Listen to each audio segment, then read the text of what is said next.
میں آپ کے سچ کا یقین کروں گا، آپ سچ بولنے کی کوشش تو کریں۔ اوہ اس کے خواب! اس نے سر جھٹکا اور پیچھے کو ٹیک لگائی۔ آپ کریں گے یقین؟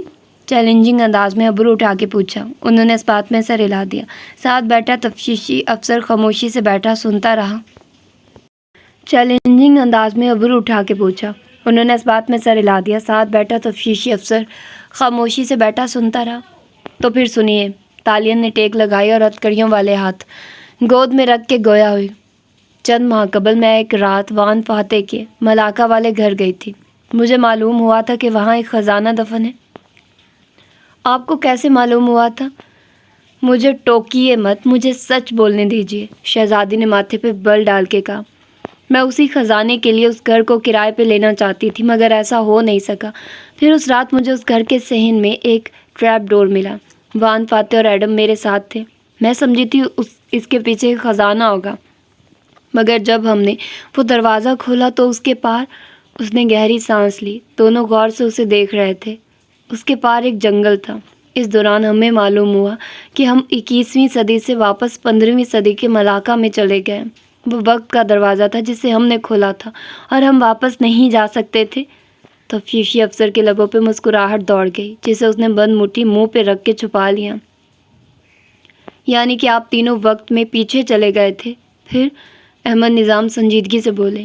ہم 4 دن اس جنگل میں سفر کرتے رہے اور پھر ہم اس سے نکلے تو 4 دن آپ نے گزارا کیسے کیا؟ کھانے پینے کا سامان تھا؟ نہیں، ہم نے گراس ہوپرز کھایا اور بے بسی بھرا غصہ پیا۔ اب میں آگے چلوں؟ شور۔ پھر آپ جنگل سے نکلے تو ہمیں غلاموں کے بیوپار گروہ نے قید کر لیا۔ وہ ہمیں ملاقہ شہر لے گئے۔ ایڈم اور میں تو ان کی گرفت سے بھاگ گئے، مگر فاتح صاحب نہیں بھاگ سکے۔ بہرحال تب مجھے علم ہوا کہ میرا تعلق اسی دنیا سے ہے۔ 13 سال کی عمر میں وقت کا دروازہ پار کر کے اس نئے زمانے میں آ گئی تھی۔ میں نے اپنے باپا کو ڈھونڈا تو پتہ چلا وہ بندہارا مراد راجہ بن چکے ہیں۔ وہاں لوگوں سے میرا تعارف ان کی بڑی بیٹی تاشا بنت مراد کے طور پہ کروایا گیا اور مجھے شہزادی بنا دیا گیا، جبکہ ایڈم کو میں نے اپنا مورخ مقرر کر دیا۔ ہماری ساری کوششیں مراد راجہ سے وقت کی چابی لینے اور فاتح کو آزاد کروانے میں صرف ہوئی۔ اس کام میں 4 ماہ لگے اور بالآخر راجہ نے ہمیں جانے دیا۔ وہ انگوٹھی مجھے سلطان مرسل شاہ نے تحفے میں دی تھی، اور ہر اچھی شہزادی کی طرح میں تحفے نہیں ٹھکرا سکتی تھی، کیونکہ سلطان اسے علم بغاوت کے مترادف سمجھتا۔ سلطان سے شادی نہ کرنے کے لیے مجھے وان فاتح سے شادی کرنی پڑی، سو ٹیکنیکلی میں ان کی بیوی ہوں۔ 4 ماہ قدیم ملاقہ میں گزارنے کے بعد ہم واپس آئے تو میں کچھ چیزیں ساتھ لے آئی۔ یہ انگوٹھی انہی میں سے ایک ہے۔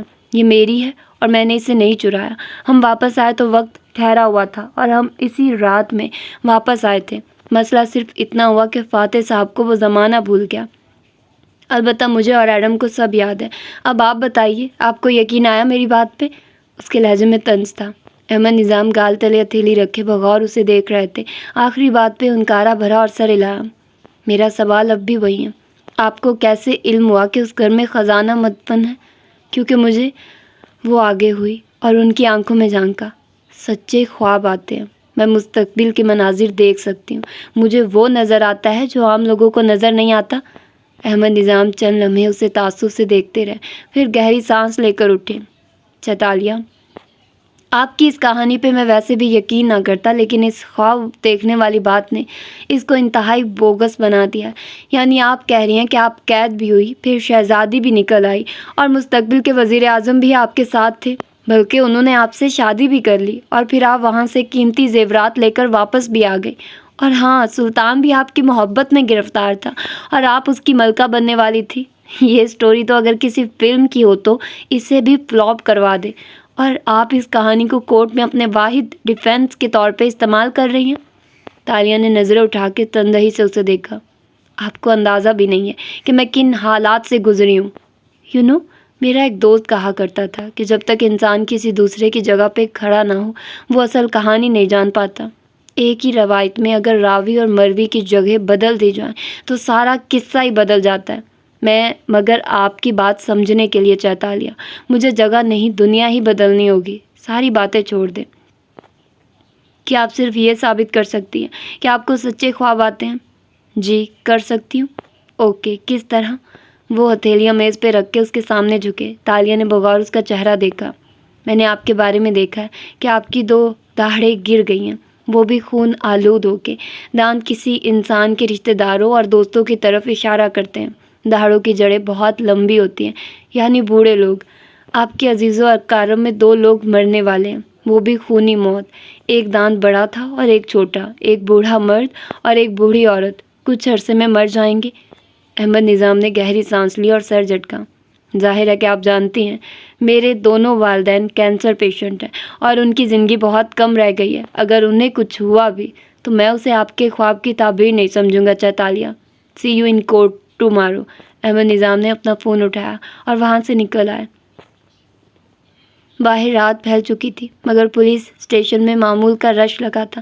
وہ اپنی دھن میں آگے بڑھتے ہوئے راہداری کے کونے تک پہنچے تھے جب ایک سیاہ سوٹ والے آدمی کو سامنے سے آتے دیکھا۔ وہ آدمی ان کے ساتھ سے گزر کے آگے بڑھ گیا تو انہوں نے یوں ہی گردن موڑ کے دیکھا۔ وہ انٹروگیشن روم کی طرف جا رہا تھا۔ احمد نظام نے قریب سے گزرتے ایک سپاہی کو روک کے استفسار کیا، یہ آدمی کون ہے اور اندر کیوں جا رہا ہے؟ میں پتہ کرتا ہوں۔ سپاہی بھی انٹروگیشن روم کی طرف لپکا۔ احمد نظام رک کے انتظار کرنے لگے۔ چند لمحے بعد وہ سپاہی واپس آیا اور ان کو بتایا، یہ وہ اس لڑکی کا وکیل ہے، تالیہ۔ تالیہ مراد کا وکیل؟ وکیل یعنی اب ایک طویل قانونی جنگ کا آغاز ہونے والا تھا۔ احمد نظام نے گہری سانس لی اور آگے بڑھ گئے۔ وہ پارکنگ لاٹ تک آئے تھے جب ان کے قدم زنجیر ہوئے۔ ایک خیال ان کے ذہن سے ٹکرایا اور اس نے انہیں پتھر کا بت بنا دیا۔ اس ایک عجیب لمحے میں ان پہ انکشاف ہوا تھا کہ تالیہ مراد سچ کہہ رہی تھی۔ اگلے ہی پل وہ تیزی سے آگے کو بھاگے۔ پہلی رات وہ انٹروگیشن روم میں اسی طرح بیٹھی تھی۔ احمد نظام جا چکے تھے اور تفتیشی افسر سامنے موجود تھا۔ ان کے جانے کے بعد وہ خنخار کے گویا ہوا، دیکھیے تالیہ، میں نے آپ کا بیان سنا ہے۔ اس نے افسوس سے سر ہلاتے ہوئے گہری سانس لی، اور میں آپ کے ساتھ ہمدردی رکھتا ہوں۔ احمد نظام کافی سخت طبیعت اور چھوٹے ذہن کے آدمی ہیں اور پلیز، اس نے بیزاری سے بات کاٹی، میرے ساتھ گڈ کاپ بیڈ کاپ مت کھیلیے، مجھے آپ سے زیادہ کرتب آتے ہیں۔ اور دل میں اس نے سوچا تھا کہ یہ ایک کون وومن کو کون نہیں کر سکتے، بے وقوف۔ تبھی دروازہ کھلا اور ایک سیاہ سوٹ والا آدمی اندر داخل ہوا۔ وہ دراز قد، جل لگے بالوں اور سانولی رنگت کا حامل ہندوستانی نقوش کا آدمی تھا جس کے ماتھے پہ بل پڑے تھے۔ اس نے کھٹاک سے ایک فائل میز پہ رکھی تو تفتیشی افسر نے چونک کے سر اٹھایا۔ دراز قد آدمی نے احمد نظام کی خالی کرسی اٹھائی اور میز کی دوسری جانب تالیہ کے ساتھ لا کے رکھی، پھر کوٹ کا بٹن کھولتے ہوئے بیٹھا۔ تفتیشی افسر نے تعجب سے اسے دیکھا۔ ایک منٹ، آپ ایسے کیسے اندر آ گئے؟ سانولا آدمی گردن موڑ کے تالیہ سے پوچھنے لگا، انہوں نے کوئی بدسلوکی تو نہیں کی تمہارے ساتھ؟ اور تم نے کچھ کھایا پیا یا نہیں؟ اس کے انداز میں ایک اپنائیت سی تھی۔ وہ بس نفی میں سر ہلا کے رہ گئی۔ جناب آپ کی تعریف؟ تفتیشی افسر نے برہمی سے پوچھا تو اس آدمی نے چہرہ موڑ کے تندہی سے اسے دیکھا۔ میں تالیہ مراد کا وکیل دولت بن امان ہوں۔ اپنا کارڈ اس کے سامنے لہرایا اور پھر ناقدانہ نگاہوں سے اطراف کا جائزہ لیا۔ کولنگ سسٹم کام نہیں کر رہا کیا؟ آپ نے میری کلائنٹ کو اس گرمی میں بٹھا رکھا ہے؟ ساتھی ٹائی کی نوٹ قدرے ڈھیلی کی، ماتھے کے بل ہنوز پڑے ہوئے تھے۔ آپ غالباً سپریم کورٹ کے سینئر وکیل ہیں۔ ہمارے چھوٹے موٹے تھانوں میں آپ کا آنا جانا کم ہوتا ہے، ورنہ آپ کو ہمارے حالات معلوم ہوتے۔ تفتیشی افسر تن سے بولا۔ تھوڑی دیر پہلے کی نرم خوئی اب انکا ہو چکی تھی۔ واٹ ایور، دولت امان نے اسی اکھڑے انداز میں ہاتھ جلایا، میں تالیہ کو لے جانے آیا ہوں۔ میرا پیرالیگل ضمانت کے کاغذات آپ کے پولیس کمشنر کے آفس میں لے گیا، آپ جا کے دیکھ لیں۔ ضمانت؟ تالیہ چونکی، مگر کورٹ تو صبح کھلے گا اور… لیکن دولت امان نے ہاتھ اٹھا کے تالیہ کو خاموش کرایا۔ آپ اب کچھ نہیں بولیں گی، ایک لفظ نہیں، میں آ گیا ہوں نا، میں ان کی طبیعت صاف کرنے کے لیے کافی ہوں۔ وہ درشتی سے کہتا میز پہ آگے کو جھکا اور مٹھیاں باہم پھنسا کے میز پہ رکھی۔ ایک لمحے وہ جان گئی کہ اسے کس نے بھیجا تھا۔ آنسوؤں کا گولا سا تھا جو اس کے حلق میں اٹکنے لگا۔ آپ کو کیا لگتا ہے جب آپ کا دل چاہے گا آپ کوئی بھی الزام لگا کے انہیں یہاں لے آئیں گے؟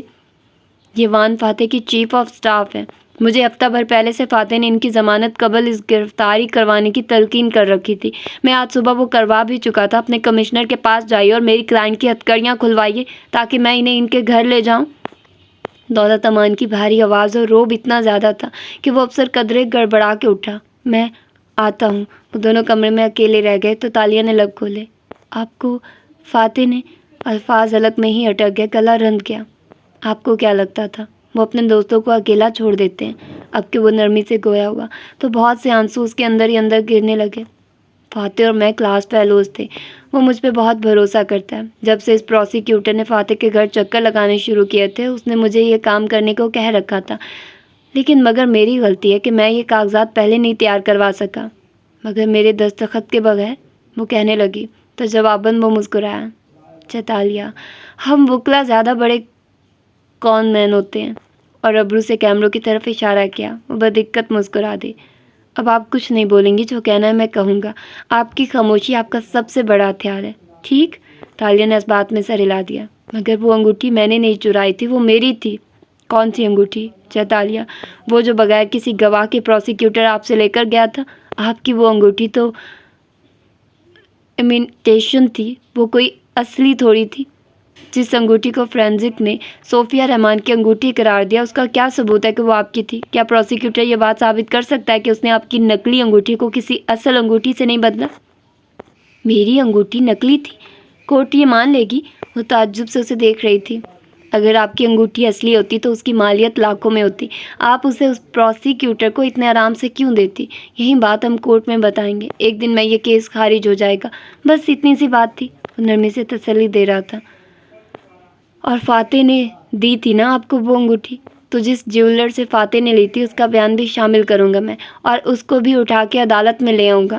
آپ نے پہلے فاتح کا نام اس لیے نہیں لیا کہ یہ اسکینڈل نہ بن جائے۔ اب آپ سچ سچ بتا دیں گی، بات ختم۔ وہ واقعی اچھا وکیل تھا، لفظوں کے ہیر پھیر سے اس نے سارا کیس ہی پڑھ دیا تھا۔ اور اگر عدالت میں قرآن پہ ہاتھ رکھوا کے پوچھ لیا گیا کہ یہ انگوٹھی اس کی تھی یا نہیں تو وہ جھوٹ کیسے بولے گی؟ اس نے سر جھٹکا۔ یہ جھوٹ تھا، مگر ایک ناکردہ جرم کی سزا سے بچنے کے لیے اسے وہ کڑوا گھونٹ پینا پڑے گا، کیونکہ قانون ہی اس کا دشمن بنا ہوا تھا۔ فاتح صاحب نہیں آئے؟ جانے کیوں اس نے پوچھ لیا۔ نہیں تالیہ، وہ کیسے آ سکتا تھا؟ میڈیا پیچھے آ جاتا اور… دولت نے بات روک دی۔ اور آپ کی بدنامی ہوتی، وہ یہی کہنا چاہتا تھا شاید۔ وہ چپ ہو گئی۔ تھوڑی دیر بعد پولیس کمشنر اور تفتیشی افسر اسی کمرے میں ان کے ساتھ کھڑے تھے۔ تالیہ کی ہتھکڑیاں اتاری جا رہی تھیں اور وہ معذرت کے ساتھ اس کو بتا رہے تھے کہ اب وہ جا سکتی ہیں۔ پبلک میں کیے جانے والے جرائم کی معافی پبلک میں مانگنی چاہیے کمشنر صاحب۔ اگر کل کسی ایک اخبار نے بھی تالیہ مراد کی گرفتاری کی خبر لگائی تو آپ کا آفس تحریری معافی مانگے گا، سمجھے آپ؟ دولت امان نے جاتے وقت ابرو اٹھا کے تحکم سے کہا تھا۔ وہ سپریم کورٹ کے ان وکلا کی طرح کا رویہ اپنائے ہوئے تھا جو چھوٹے تھانوں میں آنا اپنی توہین سمجھتے تھے، اور اسی وجہ سے پولیس والے اسے ناپسندیدگی سے گھور ضرور رہے تھے مگر مرعوب بھی تھے۔ اپنا اسکارف سر پہ لے کر چہرہ چھپا لیں، ہم تھانے کی عقبی سمت سے باہر جائیں گے کیونکہ ان پولیس والوں کا کوئی بھروسہ نہیں، انہوں نے فرنٹ پہ رپورٹرز بلا رکھے ہیں۔ راہداری میں چلتے ہوئے دولت نے آہستہ سے سرگوشی کی اور تالیہ نے ایسا ہی کیا۔ وہ بالکل خاموش تھی، گویا سن ہو۔ اسی خاموشی سے وہ دولت کی کار کی فرنٹ سیٹ پہ بیٹھ گئی تو دولت نے کار سڑک پہ ڈال دی، ساتھ ہی کال ملا کے فون کان سے لگا لیا۔ فاتح، میں تالیہ کو تھانے سے نکلوا لایا ہوں، نہیں کسی نے نہیں دیکھا، نہیں اخبار تک خبر نہیں پہنچے گی۔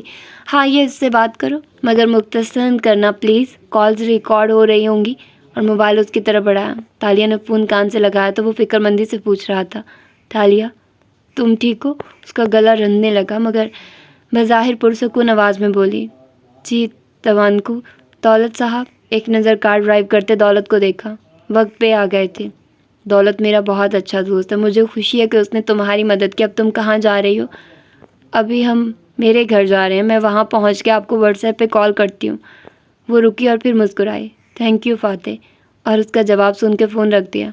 ہم فاتح کی طرف جا رہے ہیں، ہمیں وہاں بیٹھ کے آئندہ کی اسٹریٹجی بنانی ہوگی۔